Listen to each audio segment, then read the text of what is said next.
Good afternoon, everyone, and welcome to the Red Robin Gourmet Burgers Incorporated First Quarter 2026 earnings call. This conference is being recorded. During management's presentation and in response to your questions, they will be making forward-looking statements among the company's business outlook and expectations. These forward-looking statements and all other statements that are not historical facts reflect management's beliefs and predictions as of today, and therefore are subject to risks and uncertainties as described in the company's SEC filings. Management will also discuss non-GAAP financial measures as a part of today's conference call.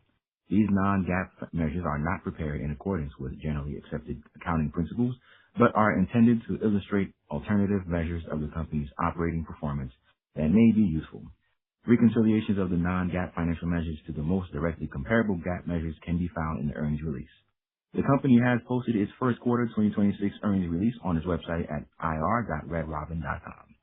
On today's call are Dave Pace, President and Chief Executive Officer, Mark Graff, Chief Financial Officer, and Chris Meyer, Interim Chief Financial Officer. Now, I would like to turn the call over to Dave Pace. Good afternoon, everyone, and thank you for your interest in Red Robin. I'm pleased to report that our first quarter results demonstrate continued improvement in the business, highlighted by our strongest traffic performance since the first quarter of 2023 and our highest Q1 restaurant operating profit margin since 2021. These results reinforce that the actions we're taking to strengthen guest engagement are gaining traction. Our Big Yum value platform continues to resonate with guests with high satisfaction scores, and we're seeing strong results across the system. In addition, our targeted first choice marketing efforts are improving both reach and brand awareness, helping us to engage guests more effectively to drive frequency. Importantly, the operational discipline embedded in our first choice plan is delivering steady improvement across the P&L as well. Our teams remain focused on executing the fundamentals, enhancing the guest experience, and positioning the business for sustainable growth. As it relates to our Q1 performance, same-store sales were down 0.6%, including a 1.0% increase in average check and a 1.6% decrease in traffic. This traffic result improved sequentially from Q4 and continued to narrow the traffic gap to the industry as compared to Black Box Intelligence, reinforcing that our strategies are gaining traction despite a challenging macro environment. The current economic environment requires that we remain deliberate in highlighting value and disciplined in our approach to average check. Q1 was our third consecutive quarter where our check average increases were below the industry. Our prudent approach to menu pricing, complemented by the expansion of our Big Yum platform, has positioned us for success and is reflected in our traffic momentum.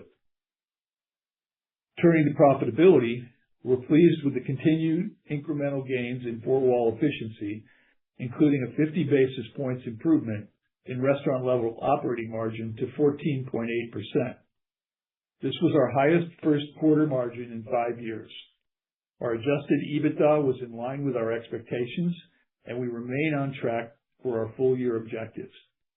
With that, let me update you on our first choice plan and how we're thinking about our strategic priorities for the remainder of the year. First, let's start with hold serve. Our team continues to do a great job sustaining the progress we've made in the past several quarters, and this quarter is no different. During the first quarter, our labor efficiency initiatives drove approximately 130 basis points of year-over-year savings. Our labor percentage of 35.7% was our lowest first quarter labor in 3 years. These improvements reflect the sustained accountability and ownership embedded in our managing partner model. What's particularly encouraging is that we are achieving these efficiency gains without compromising the guest experience. Our satisfaction scores remain strong, reinforcing that operational excellence and genuine hospitality are not competing priorities, they're complementary. Moving to our drive traffic pillar, we believe our value and innovation platforms are gaining traction with guests. The expanded Big Yum platform we launched in late January continues to address the need for value with the new offerings while serving as an incremental traffic driver. All in all, the 6 meal options across our $9.99 to $16.99 price range are strengthening our relevance with value-seeking guests in supporting incremental traffic and trial. In total, our Big Yum offerings are mixing at over 13%, well within the expectations for this program. The platform's appeal extends beyond burgers, including our hand-breaded classic chicken sandwiches, Donato's Pizza, and Whiskey River barbecue chicken wraps. Importantly, each meal includes our signature bottomless sides and beverages, reinforcing value while preserving the full Red Robin experience. Overall, the underlying traffic trends in the business are improving, and our momentum is increasingly being driven by compelling platforms rather than relying on traditional discounting. Our deliberate barbell approach with the menu balances compelling value with higher-priced indulgent options to expand guest choice across day parts and occasions. We believe this approach is building a more sustainable foundation for traffic generation. In addition, we continue to enhance our new product pipeline, which provides additional opportunities to drive frequency. An example of this is our towering sliders that we launched last month, which has generated record-setting menu satisfaction scores and is driving incremental check growth. On the marketing front, our data-driven first choice strategy continues to gain traction. Our ability to deliver locally relevant messaging based on competitive dynamics in each trade area has improved both engagement and marketing efficiency. We're seeing the benefits of this more precise, disciplined approach in our traffic performance and expect to build on this momentum as we refine our capabilities throughout the year. Now let me update you on our third pillar of the first choice strategy, Find Money. I'm pleased to report that our momentum on corporate efficiency initiatives continues to deliver meaningful results. As we previously outlined, the G&A reductions we implemented in mid-2025 are providing sustained benefits, and we remain on track to realize the full-year step-down we anticipated for 2026. Turning to our balance sheet optimization efforts, our tactical refranchising initiatives continues to move forward. We're currently in the final stages of discussions with multiple parties, and I'm pleased with both the pace of these conversations and the depth of engagement from prospective franchisees. These are sophisticated operators who recognize the operational progress we've made and see the opportunity that our first choice strategy creates. The sustained level of interest we're seeing reflects growing confidence in our system improvements and the strength of the Red Robin brand. I want to emphasize that we remain committed to being disciplined and selective in this process. Our objective is to partner with franchisees who share our commitment to operational excellence and guest experience while achieving terms that support our balance sheet objectives. We plan to use proceeds from any completed transactions to reduce debt and further strengthen our balance sheet. We look forward to providing further updates on this in the near future. Turning to our fixed restaurants pillar, we're continuing our light touch refresh program in 2026. This initiative touches customer-facing elements within our restaurants that can enhance the overall experience and support the quality of our food and service. We expect to have our first markets completed by the end of June. In addition to our facility refreshes, we've begun to roll out replacement devices for our server handheld technology and will shortly introduce an upgraded version of our Ziosk tabletop devices. We believe that both of these actions will improve server efficiency, order accuracy, and speed of service, returning the gift of time benefit that Red Robin has historically been known for. Lastly, let me quickly touch on our Win Together pillar. As I reach the 1-year mark as CEO of Red Robin, what stands out most for me is a growing sense of ownership and pride across our restaurants. Our team members are not simply executing initiatives, they're owning the challenge, putting guests at the front of everything we do, and actively contributing ideas that have improved operations and enhanced the guest experience. We also recognize that the rate of change continues to accelerate and evolve, and we need to adapt with it. Technology and AI are at the forefront of that discussion, and our team is constantly challenging the status quo to identify ways to enhance our capabilities, reduce friction, and differentiate ourselves in the marketplace. Last fall, we introduced an enterprise version of the ChatGPT AI platform, and we're seeing meaningful adoption of the tools across the enterprise but especially within the field. Our managing partners are actively leveraging these tools to optimize labor scheduling, manage food costs, and enhance guest service delivery, all of which are contributing to the operational efficiencies reflected in our results. On the people front, our focus on creating a supportive work environment continues to pay dividends. Hourly turnover remains at historically low levels, and employee engagement scores are tracking positively above industry benchmarks. This stability strengthens our ability to deliver the consistent, high-quality experience our guests expect. As we progress through 2026, we remain committed to fostering an environment where great people can build meaningful careers while driving the innovation and execution that will differentiate Red Robin in the marketplace. To our entire Red Robin team, thank you for your continued commitment to our guests and to each other. The operational discipline and guest-first mindset you demonstrate every day are the foundation of our progress, and I'm grateful for your commitment as we execute our First Choice plan. Before I turn the call over to Mark, I'd like to extend my sincere thanks to Chris Meyer for stepping out of retirement to serve as our interim CFO. Since December, Chris has provided strong continuity, steady leadership, and valuable guidance to our finance team and the entire organization, including me personally. I'd also like to welcome our new CFO, Mark Graff, who just joined us earlier this month. With more than a decade at Bloomin' Brands, he brings deep financial expertise and direct operational leadership to the team. I had the privilege to work with Mark when we were both at Bloomin'. He's been working closely with Chris over the past several weeks as he comes up to speed, and we look forward to his leadership and perspective as we continue to execute on our First Choice plan. With that, I'll turn the call over to Mark to review our first quarter results. Thanks, Dave, for the kind words, and good afternoon, everyone. I'd like to start by providing a recap of our financial performance for the fiscal first quarter of 2026. Total revenues in Q1 were $378 million, a decrease of $14 million from 2025. This change in revenue was primarily due to the impact of restaurant closures and a decrease in comp sales. Comp sales, excluding the impact of deferred loyalty revenue, were down 60 basis points in Q1. Q1 comp sales included a 1% increase in average check, offset by a 1.6% decline in traffic.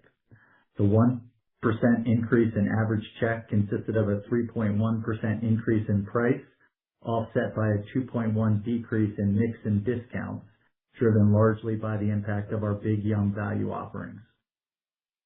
As it relates to other aspects of our Q1 financial performance, restaurant level operating margin was 14.8%, an increase of 50 basis points compared to the first quarter of 2025. The benefits of cost savings and labor efficiencies, check average increase, and restaurant closures were offset by inflation and lower traffic. As it relates to our commodity basket, as of the end of the first quarter, we were approximately 60% locked on our 2026 commodity needs. General and administrative costs were $23 million as compared to $27 million in the first quarter of 2025. The $4 million reduction is primarily due to reduced people costs from our corporate efficiency initiatives and timing of corporate events. Selling expenses were $13 million as compared to $9 million in the first quarter of 2025.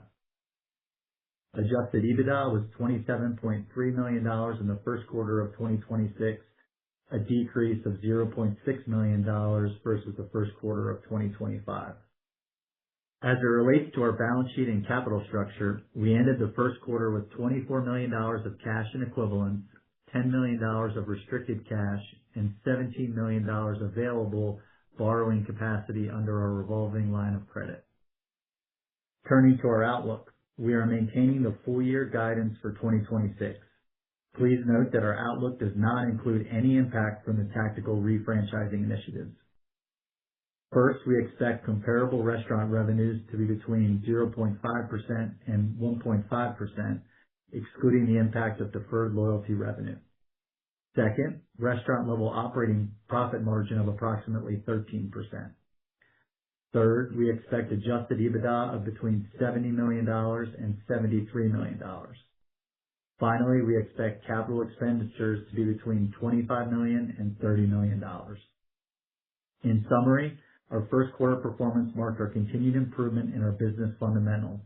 As we look ahead to the remainder of 2026, we will remain disciplined in executing against the First Choice plan and continue strengthening the operational and financial foundation of the company. Dave, I'll now turn the call back to you. Thanks, Mark. We believe our first quarter performance validates the strategic direction we've set with our First Choice plan. Across all 5 pillars of our plan, we're executing with discipline by 1, holding serve on operational efficiencies while maintaining guest satisfaction.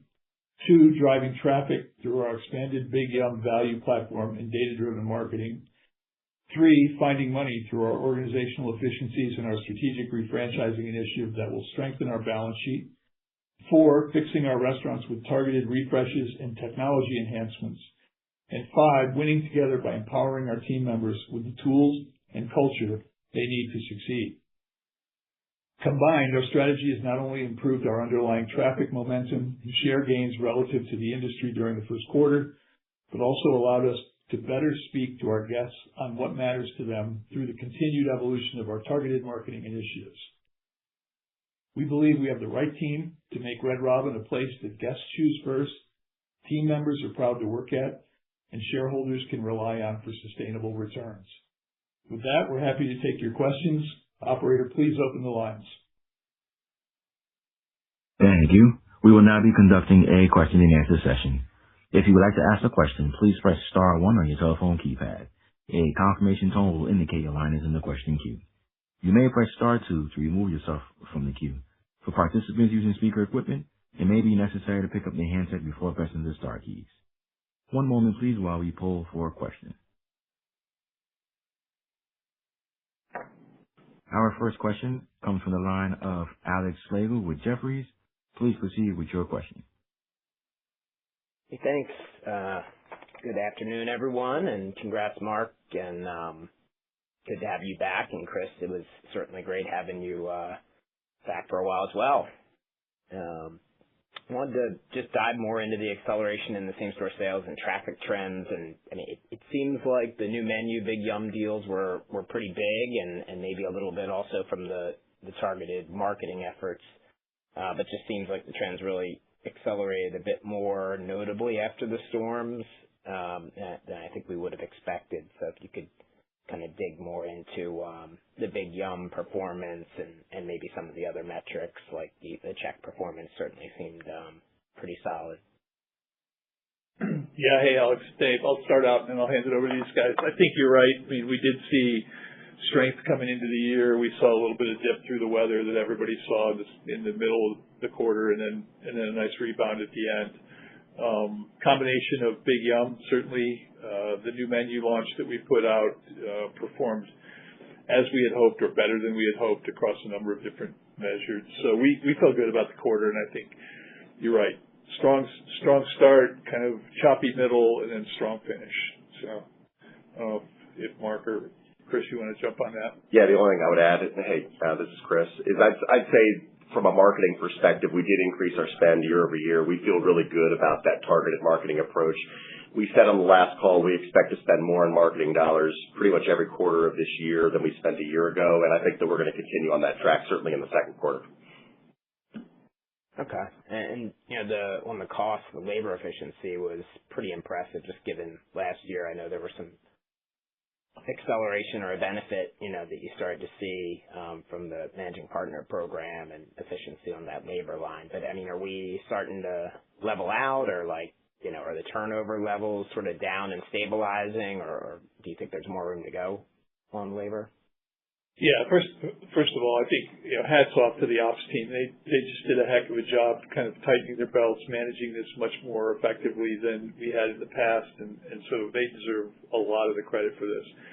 But, you know, we brought it down. You know, we're going to get to a point where there's not the kind of gains that we've been seeing, but we'll continue to kind of work toward that efficiency. We talk about that every day. I think the thing that is our governor right now, Alex, is just making sure the guest satisfaction scores remain, right? As long as we don't think we're impacting the guests, we'll keep trying to find ways to be more efficient. But I'd say, we're approaching that, at least for us right now, optimal level. Yeah, and if you think about how that manifests in the P&L, tactically speaking, we started seeing those benefits in Q2 of last year from a savings perspective. So we are going to start lapping that when we get to Q2 of this year.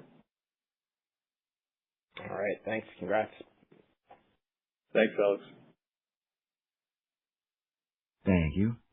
Our next question comes from the line of Jeremy Hamblin with Craig-Hallum. Please proceed with your question. Thanks, and congrats on the results. Just wanted to follow up on the last question in terms of, seeing that the cadence kind of exiting the quarter, building. Have you seen some of that momentum continue here in Q2? And, just in terms of, check and menu pricing, in terms of, you're at just over 3% price in Q1.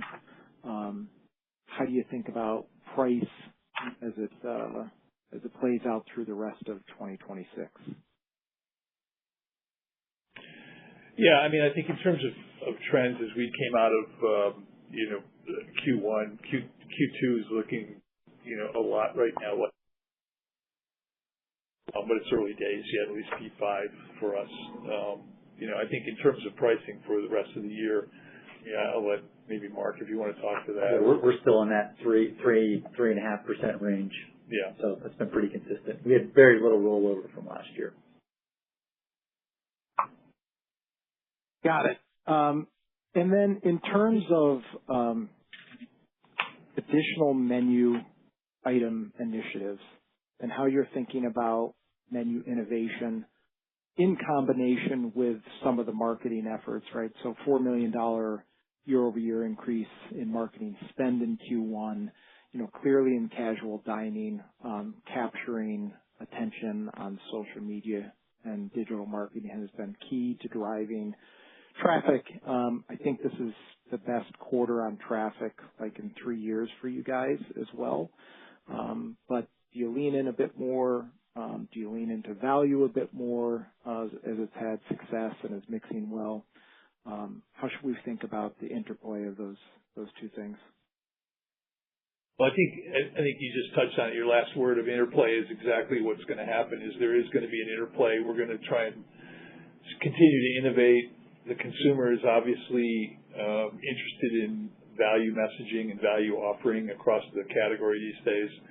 But that doesn't mean we're not going to continue to innovate with new products. We put a new menu out in January, which has both value as well as high-end products in the package and the menu. We came out with the Slider Tower offering, which was another kind of opportunity for us to innovate and introduce new products.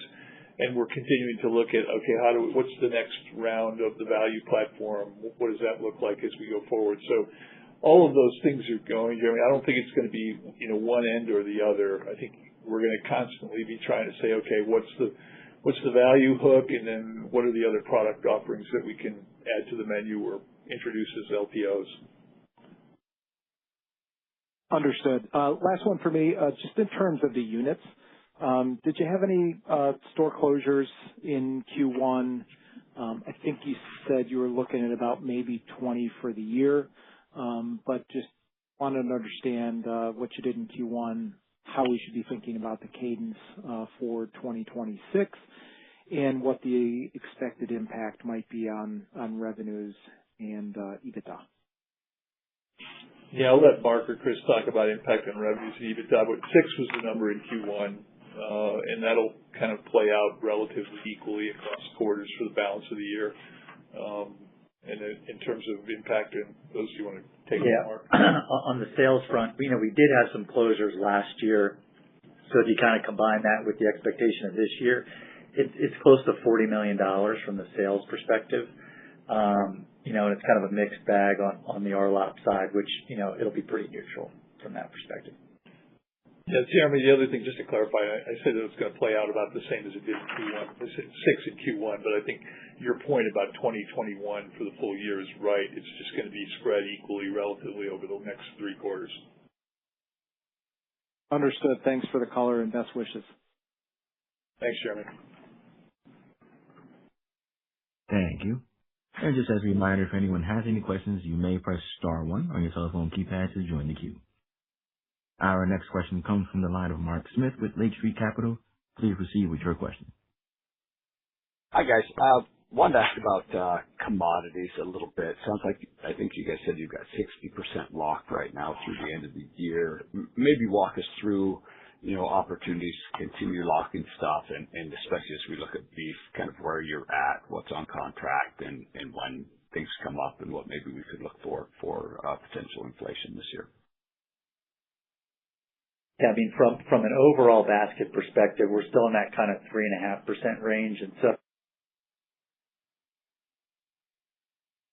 beef, a very large piece. We do not lock that piece, so that's really, as you think about what's floating, that, and as you think about dairy as well, are kind of two of the bigger options that are not. But as you think about chicken and some of those other ones, those are the opportunity areas that we continue to pursue. Okay. And then similar back to labor efficiency, you guys talked about this a little bit, but I'm just curious, any additional thoughts as we think about maybe just the leverage on higher sales that kind of help with some of those efficiencies versus, some of the initiatives that you guys put in, such as using AI on managing labor, the puts and takes within labor that kind of helped you get some of these efficiencies. Yeah, I mean, I think it is, it's a combination of things. We've got technology that we introduced with handhelds, which certainly improved the efficiencies at the restaurant level. The AI tools have really, for those that have adopted it, have really kind of helped just shine a light on the opportunities for those managing partners that are using it. And so we're trying to extend the comfort level with that across the system. Similarly, in managing inventory, food costs and inventory in the restaurants, helping from a planning standpoint that way. We've been really pleased with what we've seen on that.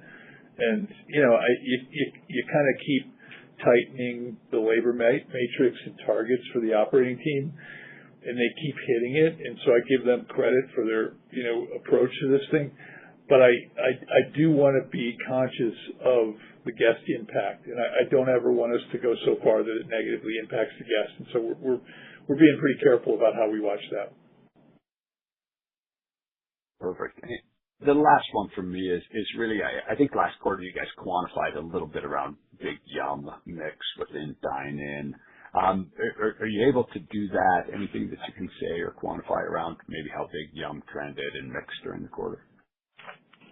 Yeah, I'll just, at a headline level or a high level, I'll turn it over to these guys. But we modeled out what we thought Big Yum might do when we put the new menu in place and put it on the menu. And, the performance since we've put it on the menu has performed well within our targets for it. And so I know the number, but I'll let Chris or Mark, talk about that. Yeah, and we talked about, so prior to when we put it on the menu with the additional offerings, we talked about that core LTO at $9.99 mixing in the, 8 to 9% range. We put it on the menu, on the core menu with the 3 price points, the $9.99, $14.99, $16.99. We saw that mix jump up, and it's been hovering in that 13 to 14% range pretty much for the duration of since that new menu launched in late January. I wouldn't expect it to move much from here. I think it's going to stay pretty much in this range moving forward, which we're totally fine with. We feel really good about where it is. It's mixing at the right level. As we introduce new innovation, it's going to create opportunities for us to have barbell price points across the menu. So it's really a perfect strategy for us. We feel really good about how it's playing out. Excellent. Thank you. Thanks, Mark. Thank you. And we have reached the end of the question and answer session. I would like to turn the floor back to Dave Pace for closing remarks. Yeah, just to wrap it up, look, thanks for everybody for joining the call. We feel really good about the quarter, and we feel like the First Choice plan is working. We're going to keep on it, and we look forward to talking to you again after Q2. So thanks. We'll talk soon. Thank you. And this concludes today's conference, and you may disconnect your line at this time. We thank you for your participation.